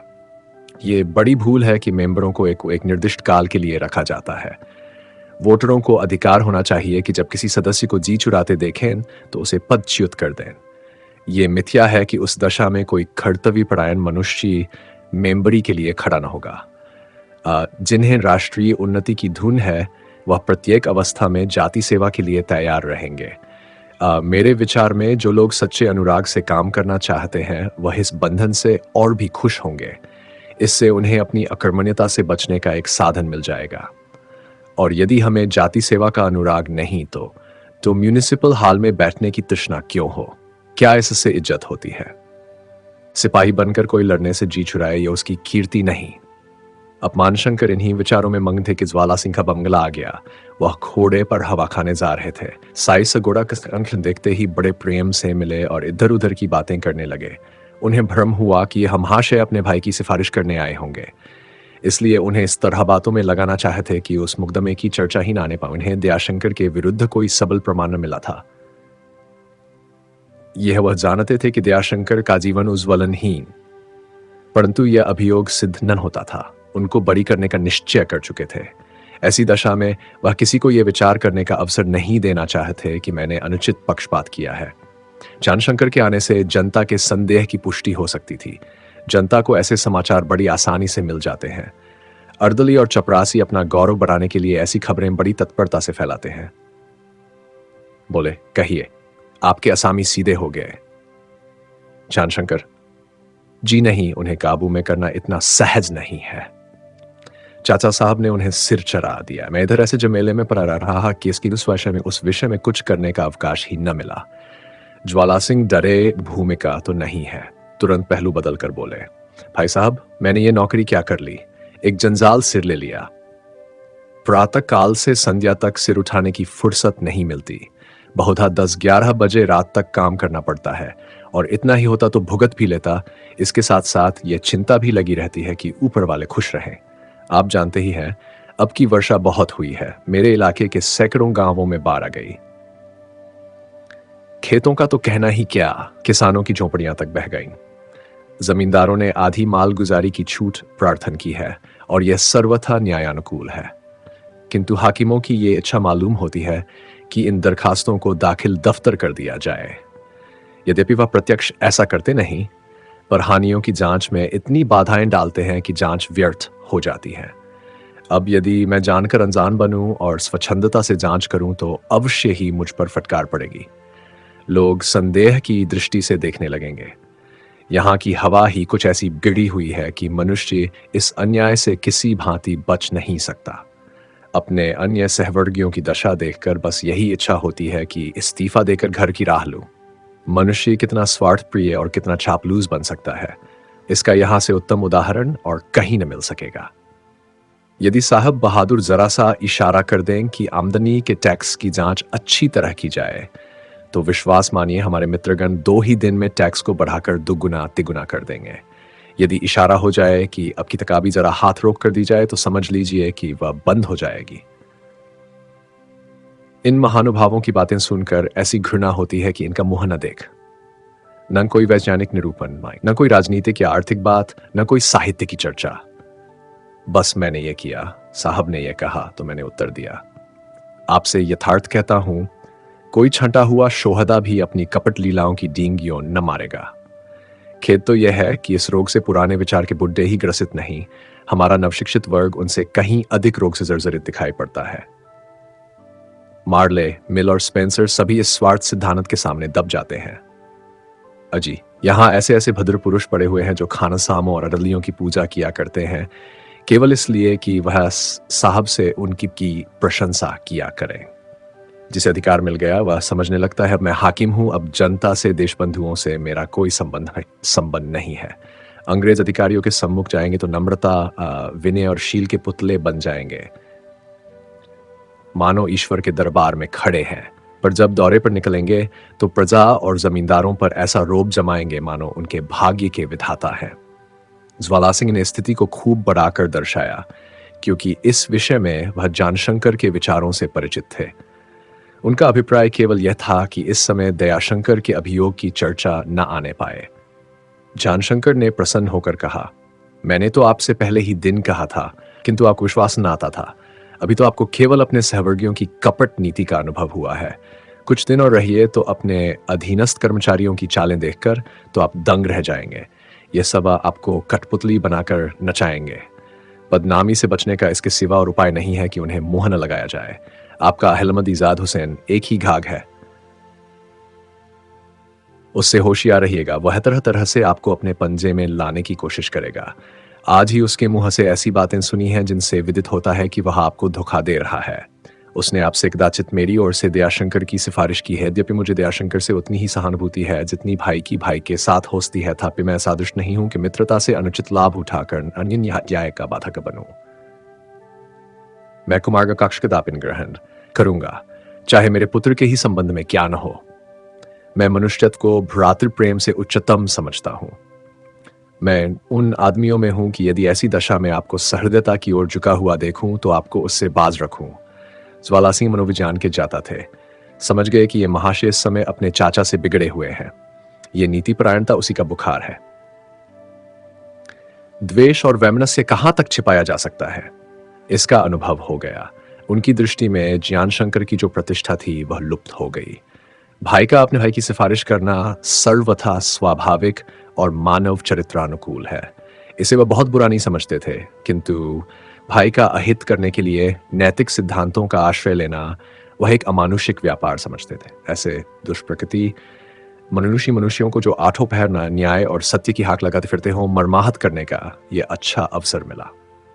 बोले, आपको भ्रम हुआ है। इजाद हुसैन ने मुझसे इस विषय में कोई बातचीत नहीं की और न इसकी जरूरत ही थी, क्योंकि मैं अपने फैसले में दयाशंकर को पहले ही निरपराध लिख चुका हूं और सबको यह भली भांति मालूम है कि मैं किसी की नहीं सुनता। मैंने पक्षपात रहित होकर यह धारणा की है और मुझे आशा है कि आप यह सुनकर प्रसन्न होंगे। जानशंकर का मुख पीला पड़ गया, मानो किसी ने उनके घर में आग लगाने का समाचार कह दिया हो। हृदय में तीर सा चुभ गया, अवाक रह गए। वालासिन गवाह कमजोर थे, मुकदमा बिल्कुल बनावटी था। जानशंकर यह सुनकर असीम आनंद हुआ। आपको हजारों धन्यवाद चाचा साहब, तो सुनकर खुशी से बावले हो जाएंगे। वालासिन इस दबी हुई चुड़की से पीड़े कानून की बात है, यह मैंने कोई अनुग्रह नहीं किया। जानशंकर, आप चाहे कुछ कहें, पर मैं तो इसे अनुग्रह ही समझूंगा। मित्रता कानून की सीमाओं को अज्ञात रूप से विस्तृत कर देती है। इसके सिवा आप लोगों को भी तो पुलिस का दबाव मानना पड़ता है। उनके द्रोही बनने से आप लोगों के मार्ग में कितनी बाधाएं पड़ती हैं, इसे भी तो विचारना पड़ता है।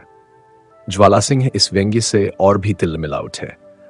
गर्व से बोले, यहां जो कुछ करते हैं न्याय के बल पर करते हैं। पुलिस क्या, ईश्वर के दबाव भी नहीं मान सकते। आपकी इन बातों में कुछ वैमनस्य की गंध आती है। मुझे संदेह होता है कि दयाशंकर का मुक्त होना आपको अच्छा नहीं लगा। जानशंकर ने उत्तेजित होकर कहा, यदि आपको ऐसा संदेह है तो ये कहने के लिए मुझे क्षमा कीजिए कि इतने दिनों तक साथ रहने पर भी आप मुझसे सर्वथा अपरिचित हैं। मेरी प्रकृति कितनी ही दुर्बल हो, पर अभी इस अधोगति को नहीं पहुंची है कि अपने भाई की ओर हाथ उठावे। मगर यह कहने में भी मुझे संकोचनी है कि भ्रातृ स्नेह की अपेक्षा मेरी दृष्टि में राष्ट्र हित का महत्व इन दोनों विरोध होगा तो मैं राष्ट्र हित की ओर झुकूंगा। यदि आप इसे वैमनस्य या ईर्ष्या समझें तो यह आपकी सज्जनता है।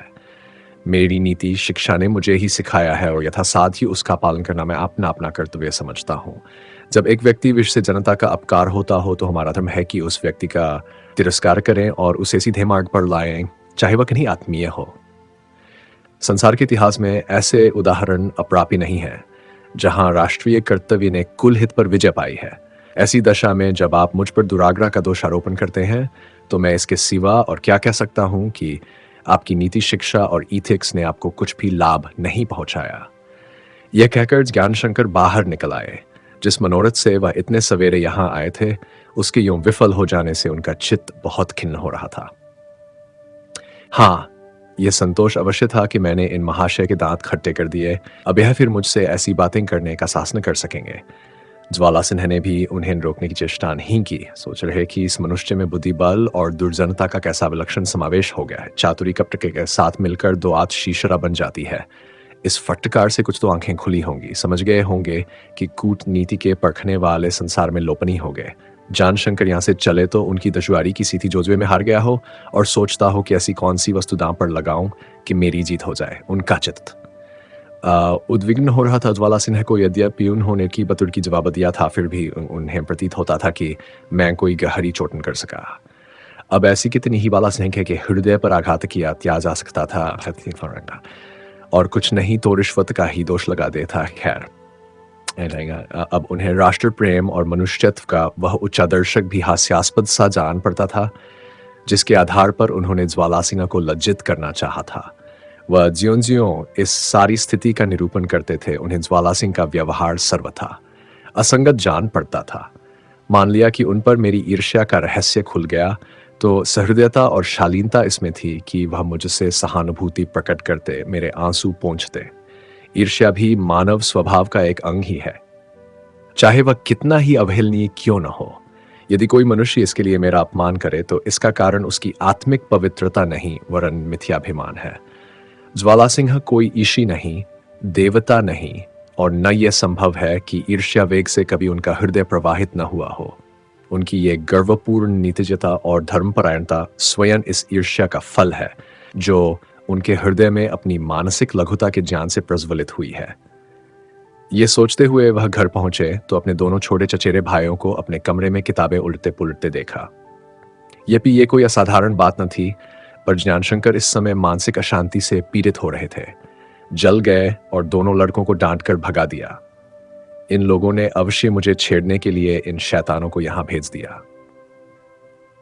नीचे इतना बड़ा दीवान खाना है, 2 कमरे हैं, क्या उनके लिए इतना काफी नहीं कि मेरे पास एक छोटे से कमरे को भी नहीं देख सकते? क्या इस पर भी दांत है? मुझे घर से निकालने की ठानी है क्या? इस मामले को अभी न साफ कर लेना चाहिए। यह कदापि नहीं हो सकता कि मुझे लोग दबाते जाएं और मैं चुनूं। मन में ये निश्चय करके उन्हें तक्षण अपने चाचा के नाम ये पत्र लिखा। मान्यवर, ये बात मेरे लिए असह्य है कि आपके सुपुत्र मेरी अनुपस्थिति में मेरे कमरे में आकर ऊधम मचाए और मेरी वस्तुओं का सर्वनाश करें। मैं चाहता हूं कि आज घर का बंटवारा हो जाए और लड़कों को ताकीद कर दी जाए कि वह भूल कर भी मेरे मकान में पदक्षेप न करे, अन्यथा मैं उनकी ताड़ना करूं तो आपको या चाची को मुझसे शिकायत करने का कोई अधिकार न रहेगा। इसका ध्यान रखिएगा कि मुझे जो भाग मिले वह गारहस्थी आवश्यकताओं के अनुकूल हो, और सबसे बड़ी बात यह है कि वह पृथक हो जिसमें मैं उसको अपना सकूं और आते जाते उठते बैठते आग्नेय नेत्रों और व्यंग्य सरों का लक्ष्य न बनूं। यह पत्र कहार को देकर वह उत्तर का इंतजार करने लगे। सोच रहे थे कि देखें बुड्ढा अब की क्या चाल चलता है। एक क्षण में कहार ने उसका जवाब लाकर उनके हाथों में रख दिया। बेटा, मेरे लड़के तुम्हारे लड़के हैं। उन्हें दंड देने का तुमको पूरा अधिकार है। इसकी शिकायत मुझे न कभी हुई है न होगी, बल्कि तुम्हारा मुझ पर अनुग्रह होगा यदि कभी कभी इनकी खबर लेते रहो। रहा घर का बंटवारा, उसे मैं तुम्हारे ऊपर छोड़ता हूं। घर तुम्हारा है, मैं भी तुम्हारा हूं। जो टुकड़ा चाहो मुझे दे दो, मुझे कोई आपत्ति ना होगी। हाँ, ये ध्यान रखना कि मैं बाहर बैठने का आदी हूं, इसलिए दीवान खाने के बरामदे में मेरे लिए एक चौकी की जगह दे देना। बस यही मेरी हार्दिक अभिलाषा थी कि मेरे जीवन काल में यह विच्छेद न होता, पर तुम्हारी यदि यही इच्छा है और तुम इसी में प्रसन्न हो तो मैं क्या कर सकता हूं। जानशंकर ने पुर्जे को जेब में रख लिया और मुस्कुराए। बुड्ढा कैसा घाघ है। इन्हीं नम्रताओं से उसने पिताजी को उल्लू बना लिया था। मुझसे भी वही चाल चल रहा है, पर मैं ऐसा गौखा नहीं हूं। समझे होंगे कि जरा दब जाऊं तो वह आप ही दब जाएगा। यहां ऐसी विषम शालीनता का पाठ नहीं पड़ा है। विवश होकर दबना तो समझ में आता है, पर किसी के खातिर से दबना, केवल समय के हाथों की कुतपुतली बनना, यह निरी भावुकता है। जानशंकर बैठकर सोचने लगे, कैसे इस समस्या की पूर्ति करूं। केवल यह एक कमरा नीचे के दीवान खाने और उसके बगल के दोनों कमरों की समता नहीं कर सकता। ऊपर के 2 कमरों पर दयाशंकर का अधिकार है, पर ऊपर 3 कमरे मेरे, नीचे के 3 कमरे उनके। यहां तो बड़ी सुगमता से विभाग हो गया, किंतु जनाने घर में यह पार्थक्य इतना सुलभ नहीं। पद की कम से कम 2 दीवारें खींचनी पड़ेगी। पूर्व की ओर निकास के लिए एक द्वार खोलना पड़ेगा, और इसमें झंझट है। म्यूनिसिपैलिटी महीनों का असलेट लगा देगी। क्या हर्ज है यदि मैं दीवान खाने के नीचे ऊपर के दोनों भागों पर संतोष कर लूं। जनाना मकान इससे बड़ा अवश्य है, पर न जाने कब का बना हुआ है। थोड़े ही दिनों में उसे फिर बनवाना पड़ेगा। दीवारें अभी से गिरने लगी हैं, नित्य मरम्मत होती ही रहती है, छत भी टपकती है। बस मेरे लिए दीवान खाना ही अच्छा है। चाचा साहब का इसमें गुजर नहीं हो सकता। उन्हें विवश होकर जनाना मकान लेना पड़ेगा। यह बात मुझे खूब सूझी। अपना अर्थ भी सिद्ध हो जाएगा और उदारता का श्रेय भी हाथ रहेगा। मन में यह निश्चय करके वह स्त्रियों से परामर्श करने के लिए अंदर गए। वह सभ्यता के अनुसार स्त्रियों की सम्मति अवश्य लेते थे, पर वीटो का अधिकार अपने हाथ में रखते और प्रत्येक अवसर पर उसका उपयोग करने के कारण वह बाध्य सम्मति का गला घोंट देते थे। वह अंदर गए तो उन्हें बड़ा करुणाजनक का दृश्य दिखाई दिया। दयाशंकर कचहरी जा रहे थे और बड़ी बहू आंखों में आंसू भरे उसको विदा कर रही थीं। दोनों बहनें उनके पैरों से लिपट कर रो रही थीं। उनकी पत्नी अपने कमरे के द्वार पर घूंघट निकाले उदास खड़ी थी। संकोचोष्पति के पास अनासकती थी। श्रद्धा भी खड़ी रो रही थी। आज अभियोग का फैसला सुनाया जाने वाला था। मालूम नहीं क्या होगा, घर लौटकर आना आपदा है या फिर काम दिखना नसीबन होगा। दयाशंकर अत्यंत कातर दीख पड़ते थे। ज्ञानशंकर को देखते ही उनके नेत्र सजल हो गए। निकट आकर बोले, भैया, आज मेरा हृदय शंका से कांप रहा है। आज जान पड़ता है आप लोगों के दर्शन न होंगे। मेरे अपराधों को क्षमा कीजिएगा। कौन जाने फिर भेंट हो या न हो, दया का क्या आसरा। यह घर अब आपके सुपर्द है। जानशंकर उनकी ये बातें सुनकर पिघल गए। अपने हृदय की संकीर्णता क्षुद्रता पर ग्लानि उत्पन्न हुई। तस्कीन देते हुए बोले, ऐसी बातें मुंह से न निकलो, तुम्हारा बाल भी बांका न होगा। ज्वालासिना कितने ही निर्दयी बने, पर मेरे एहसानों को नहीं भूल सकते। और सच्ची बात तो यह है कि मैं अभी तुम्हारे ही संबंध में बातें करके उनके पास से आ रहा हूं। तुम अवश्य ही बरी हो जाओगे। उन्होंने स्पष्ट शब्दों में मुझे इसका विश्वास दिलाया है। चलता तो मैं भी तुम्हारे साथ, किंतु मेरे जाने से काम बिगड़ जाएगा। दयाशंकर ने अविश्वासपूर्ण कृतज्ञता के भाव से उनकी ओर देखकर कहा, हाकिमों की बात का क्या भरोसा। जानशंकर, ज्वाला सिंह उन हाकिमों में नहीं है। दयाशंकर, यह न कहिए, बड़ा बेमुरावत आदमी है। जानशंकर ने उनके हृदयस्थ अविश्वास को तोड़कर कहा, यही हृदय की निर्बलता हमारे अपराधों का ईश्वरीय दंड है, नहीं तो तुम्हें इतना अविश्वास न होता। दयाशंकर लज्जित होकर वहां से चले गए। जानशंकर ने भी उनसे और कुछ कहा। उन्होंने हारी हुई बाजी को जीतना चाहा था, पर सफल न हुए। वह इस बात पर मन में झुंझलाए कि ये लोग मुझे उच्च भावों के योगी नहीं समझते। मैं इनकी दृष्टि में विशैला सर्प हूं। जब मुझ पर अविश्वास है तो फिर जो कुछ करना है वह खुल्लम खुला क्यों न करूं। आत्मीयता का स्वांग भरना व्यर्थ है। इन भावों से ये लोग अब हत्थे चढ़ने वाले नहीं। सद्भावों का अंकुर जो एक क्षण के लिए उनके हृदय में विकसित हुआ था, इन दुष्कामनाओं से झुलस गया। वह विद्या के पास गए तो उसने पूछा, आज सवेरे कहाँ गए थे। ज्ञान शंकर, जरा ज्वालासन से मिलने गया था। विद्या, तुम्हारी ये बातें मुझे अच्छी नहीं लगती। जान, कौन सी बातें? विद्या, यही अपने घर के लोगों की हाकिमों से शिकायत करना। भाइयों में खटपट सभी जगह होती है, मगर कोई इस तरह भाई की जड़ नहीं काटता। ज्ञानशंकर ने होंठ चबाकर कहा, तुमने मुझे इतना कमीना, इतना कपटी समझ लिया है? विद्या दृढ़ता से बोली, अच्छा मेरी कसम खाओ कि तुम इसलिए ज्वाला सिंह के पास नहीं गए थे। जानशंकर ने कठोर स्वर में कहा, मैं तुम्हारे सामने अपनी सफाई देना आवश्यक नहीं समझता। ये कहकर जानशंकर चारपाई पर बैठ गए। विद्या ने पते की बात कही थी और इसने उन्हें मर्माहत कर दिया था। उन्हें इस समय विदित हुआ कि सारे घर के लोग, यहां तक कि मेरी स्त्री भी मुझे कितना नीच समझती है। विद्या ने फिर कहा, अरे तो यहां कोई दूसरा थोड़े ही बैठा हुआ है जो सुन लेगा। जानशंकर, चुप ही रहो, तुम्हारी ऐसी बातों से बदन में आग लग जाती है। मालूम नहीं तुम्हें कब बात करने की तमीज आएगी। क्या हुआ, भोजन न मिलेगा क्या? दोपहर तो होने को आई। विद्या, आज तो भोजन बना ही नहीं। तुम ही ने घर बांटने के लिए चाचा जी को चिट्ठी लिखी थी, तब से वह बैठे हुए रो रहे हैं। उनका रोने का जी चाहता है तो रोएं। हम लोगों को भूखों मारेंगे क्या? विद्या ने पति को तिरस्कार की दृष्टि से देखकर कहा, घर में जब ऐसा रार मचा हो तो खाने पीने की इच्छा किसे होती है? चचा जी को इस दशा में देखकर किसके घट के नीचे अन्न जाएगा? एक तो लड़के पर विपत्ति, दूसरे घर में यह द्वेष। जब से तुम्हारी चिट्ठी पाई है सिर नहीं उठाया। तुम्हें अलग होने की यह धुन क्यों समाई है? ध्यानशंकर, इसीलिए कि जो थोड़ी बहुत जायदाद बच रही है वह भी इस भाड़ में न जल जाए। पहले घर में 6,000 सालाना की जायदाद थी, अब मुश्किल से 2,000 की रह गई। इन लोगों ने सब खा पी कर बराबर कर दिया। विद्या, तो ये लोग कोई पराये तो नहीं है। ज्ञानशंकर, तुम जब ऐसी बड़ी बड़ी बातें करने लगती हो तो मालूम होता है धन्ना सेठ की बेटी हो। तुम्हारे बाप के पास तो लाखों की संपत्ति है, क्यों नहीं उसमें थोड़ी सी हमें दे देते? वह तो कभी बात नहीं पूछते और तुम्हारे पैरों तले गंगा बहती है। विद्या, पुरुषार्थी लोग दूसरों की संपत्ति पर मुंह नहीं फैलाते, अपने बाहुबल का भरोसा रखते हैं। जानशंकर, लजाती तो नहीं हो, ऊपर से बढ़कर बातें करती हो। ये क्यों नहीं कहती कि घर की जायदाद प्राणों से भी प्रिय होती है और उसकी रक्षा प्राणों से भी अधिक की जाती है?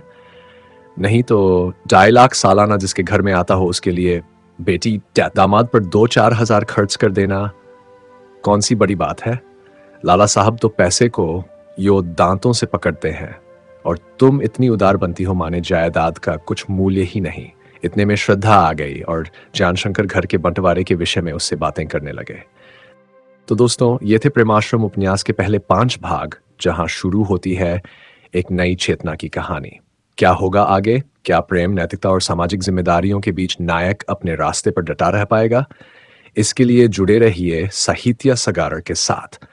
वीडियो पसंद आए तो लाइक करें, शेयर करें और चैनल को सब्सक्राइब करना न भूलें।